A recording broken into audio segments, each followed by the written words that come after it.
Jesus, Lord, Lord!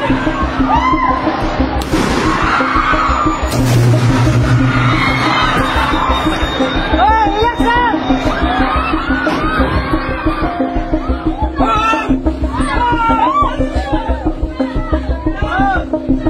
Awan dagat, yubas!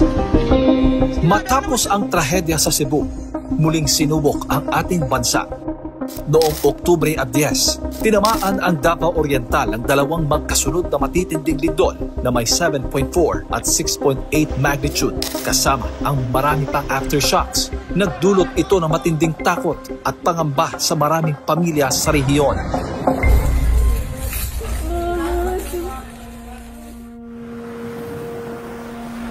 Matapos ang matagumpay na serye ng relief operations sa mga bayan na nasalanta sa Cebu, tutungo naman ang SMNI Foundation Incorporated sa Davao Oriental upang maghatid ng tulong sa tulong ng ating tapat na sponsors at donors, kabilang ang ilan na pinipiling manatiling hindi nagpapakilala. Malapit nang maabot ng misyon ng malasakit na ito ang ating mga kababayang nangangailangan.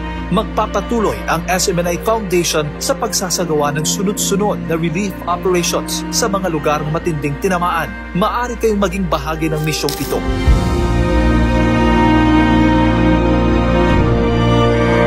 Para sa mga nais magbigay ng tulong sa mga biktima ng lindol, maaaring magpadala ng donasyon sa GCash sa